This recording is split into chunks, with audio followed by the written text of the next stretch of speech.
మన ప్రభును రక్షకుడైన యేసుక్రీస్తు నామములో వాక్యించిన మీ అందరికీ శుభాభివందనాలు తెలుస్తున్నాను. శక్తిగల వాక్యం మనము ధ్యానం చేసుకుందాం. సందేశాంశము, నువ్వు యథార్థంగా జీవిస్తున్నావా? సందేశాంశం, నువ్వు యథార్థంగా జీవిస్తున్నావా? మన ఆత్మీయ జీవితంలో మనం యథార్థంగా జీవిస్తే ఎన్నో మేలులు, ఎన్నో ఆశీర్వాదాలు మనము పొందుకుంటాం. ఈ సందేశంలో బైబిల్లో ఎన్నో రకాలుగా యథార్థత గురించి వాక్యం ఉంది, కానీ కొన్ని విషయాలు మనం ధ్యానం చేసుకుందాం. యథార్థవంతులకు మొదటి చూస్తే యథార్థవంతులకు ఆయన తోడుగా ఉంటాడంట. యథార్థవంతులకు ఆయన తోడుగా నుండును. సామెతలు 3:22 చూస్తే యథార్థవంతులకు ఆయన తోడుగా నుండును. ఈరోజు యథార్థంగా ఎవరైతే జీవిస్తారో వారికి ఆయన తోడుగా ఉంటాడంట. నీ భర్త తోడున్న లేకపోయినా, నీ భార్య తోడున్న లేకపోయినా, నీ బంధువులు తోడున్న లేకపోయినా, నీ అన్న, నీ తమ్ముడు లేక ఇంకా ఎవరైనా నేను తోడుంటా అని చెప్పి, నీ స్నేహితుడైనా ఎవరైనా సరే నేను తోడుంటా అని చెప్పి వాళ్ళు ఉన్నా లేకపోయినా నువ్వు యథార్థంగా జీవించినప్పుడు దేవుడు నీకు తోడుగా ఉంటాడు.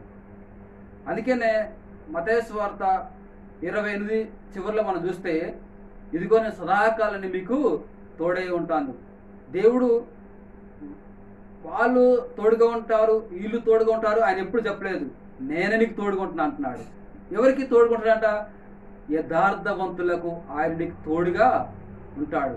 ఇంతకాలము ఎవరు నీకు తోడు లేక జీవితము కుమిలిపోతున్నావా? ఈరోజు దేవుని వాక్యం సెలవిస్తుంది, యథార్థంగా నువ్వు జీవించినట్లయితే నేను నీకు తోడుగా ఉంటాను అని దేవుని వాక్యం సెలవిస్తుంది. రెండోది చూస్తే, యథార్థంగా ఉండి ప్రార్థన చేస్తే ఆయన వింటాడు. యథార్థవంతుల ప్రార్థన ఆయన వింటాడు. హిజ్కియా గురించి చూస్తే 2 రాజులు 20:3 చూస్తే అక్కడ వాక్యం తెలుస్తుంది, తనకు ఒక రోగం వచ్చినప్పుడు యెహోవా యథార్థవంతుడై నేను నీకు మొరపెడుతున్నానయ్య అంటాడు. ఎంత ధైర్యంతో ఆ మాట అంటున్నాడు. దేవునికి ఆ మాట చెప్తున్నంటే హిజ్కియా ఎంత యథార్థంగా ఉండి ఉంటాడు. అందుకనే మన ఇష్టం వచ్చినట్టుగా జీవించి, ఇష్టం వచ్చినట్టుగా తిరిగి, ఇష్టం వచ్చినట్టుగా ప్రవర్తన కలిగి జీవించి మనము దేవుని సన్నిధికి వచ్చి ప్రార్థన చేస్తే దేవుడు వినే అవకాశం ఉండదు. ఎందుకని హిజ్కియా అంటున్నాడు, నేను యథార్థంగా ఉండి నీ సన్నిధిని ప్రార్థన చేస్తున్నాను అయ్యా. తనకు మరణకరమైన రోగం వచ్చినప్పుడు దేవుడు అద్భుతకరంగా తనని ఒక రాజుని దేవుడు స్వస్థపరిచినట్టుగా మనం చూడగలం. ఈరోజు వాక్యం నీ ప్రార్థన ఎలా ఉంది? యథార్థంగా ఉన్నదా, లేకపోతే నీ ఇష్టం వచ్చినట్టు ఉన్నదా? హిజ్కియా వల్లే మనం ప్రార్థన చేస్తే యథార్థవంతుల ప్రార్థన ఆయన వింటాడు అని వాక్యం సెలవిస్తుంది. అందుకని యథార్థంగా ఉండు, ప్రార్థన చేయి, ఖచ్చితంగా దేవుడు నీ ప్రార్థన వింటాడు. మూడోది చూస్తే, నీ ప్రవర్తన యథార్థంగా ఉండాలి. సామెతలు 11:20 చూస్తే నీ ప్రవర్తన యథార్థంగా ఉండాలి అని వాక్యం సెలవిస్తుంది. అనగా మన ప్రవర్తన ఇష్టం వచ్చినట్లు ఉంటే దేవుడు మన ప్రార్థన వినడు. మన ప్రవర్తన ఆయనకి ఇష్టం ఉండాలి. చాలామంది నా ఇష్టం, ఇది నాది, నా ఇష్టం వచ్చినట్టు జీవిస్తా అంటే దేవుడు ఒప్పుకోడు. నీ ప్రవర్తన ఆయనకి ఇష్టం ఉండాలి. ఒకవేళ నీ ప్రవర్తన మనుషులకు ఇష్టం ఉన్నా ఇష్టం లేకపోయినా దాని ఉద్దేశం గురించి మనం చెప్పలేం, కానీ మన ప్రవర్తన దేవునికి ఇష్టంగా ఉండాలి. మనుషులు ఒకవేళ దేవుని సన్నిధిలో నీ ప్రవర్తన దేవునికి ఇష్టంగా ఉన్నప్పుడు ఒకవేళ మనుషులు ఒప్పుకోకపోవచ్చు, కానీ మనుషులు ఇష్టమయ్యే ప్రవర్తన కాకుండా దేవునికి ఇష్టమయ్యే ప్రవర్తన కలిగి జీవించేవారిగా ఉండాలి.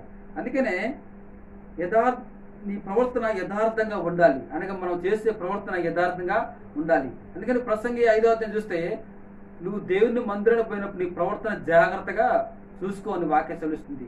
దేవుని సన్నిధిలో మనం ఉన్నప్పుడు, దేవుని ప్రార్థన మనం పోయినప్పుడు ప్రభు అంటే ఎవరో తెలియకపోవచ్చు, కానీ నీ యథార్థత బట్టి లేక నీ ప్రవర్తన బట్టి నీలో క్రీస్తు కనబడితే నిజంగా తను దేవుని బిడ్డ, ఏమైనా దేవుని బిడ్డ అని నీ యొక్క సాక్ష్యాన్ని అనేకులు తెలుసుకోగలరు. అందుకనే నీ ప్రవర్తన యథార్థంగా ఉండాలి.